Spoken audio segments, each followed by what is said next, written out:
This is a video on how to upload an existing PDF that you may have on file on your laptop and you want to use again, you want to upload for your students. So I'm in my drive and I'm going to go to New and I'm going to go to File Upload.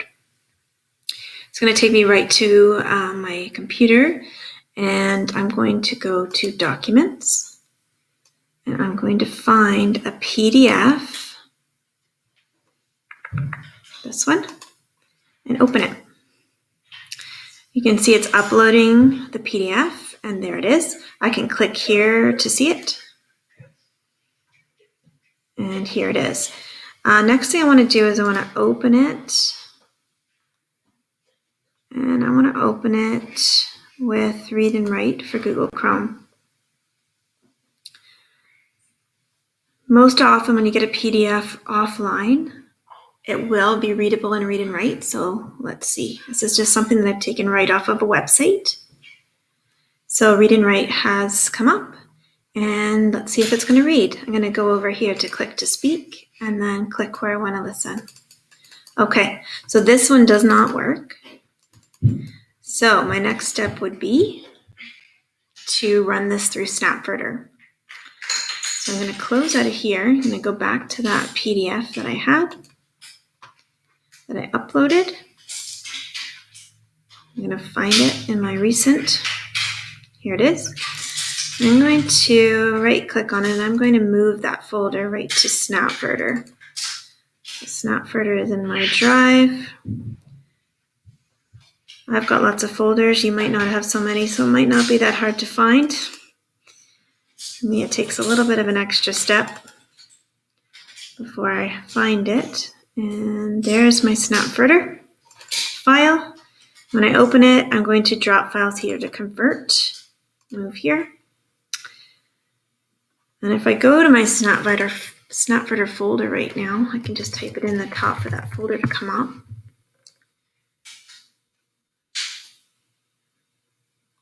That PDF should be in drop files here to convert. Oh, it's not, so it may have moved to in progress. There it is. So right now it's being converted so that I can read it and read and write. And in a moment, it should come into finished documents. You'll notice in my finished documents here, I have a lot. Right now, it is organized by last modified, which is where I like to keep it so I know what is the latest document first to come up.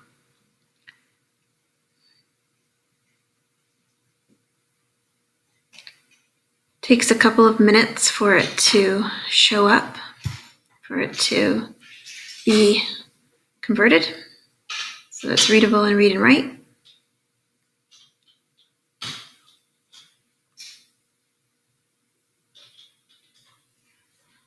Just gonna refresh here to see if it comes back up.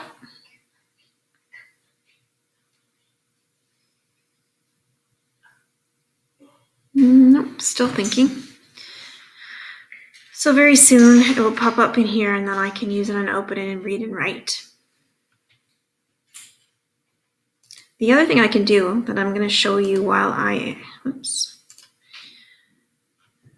have you here is I can take that same document, which is in progress right now, and I can right click on it and I can open it with a Google Doc. So if I do that, so this might work for some of those worksheets or papers that you have that you've had for a long time and maybe they're not great quality anymore. This will basically take what it can find, take the text out and put it into a Google Doc.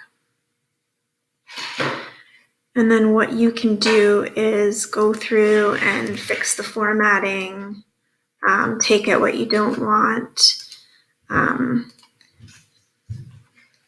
change the font or whatever, but it's just an easier way to take those older, you can see sometimes there'll be errors that you have to fix, but it's a lot easier than retyping an old form or worksheet that you've had for ages.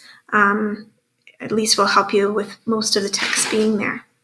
So let's go back. And obviously, once you have your worksheet in this format, kids can use the read and write right away. I'm going to go back now and see if my form is done. There it is. It's done now. So now this is a file that I can use in my Google Classroom if I want, or however I can share with my students. But now when I open it and open it with read and write, you'll see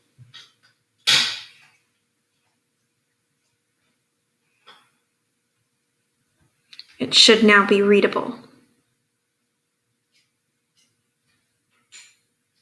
So when I go and click to speak, and I come over here now, what do you use the internet for? It's readable for that student. And now the student can use the text box to answer. You'll notice that they can type, I use the internet for, but they can also use the speech to text. For doing research on different projects, For doing research on different projects when I'm at home, period. I also like to use the internet to play games, period. Stop. And there we go.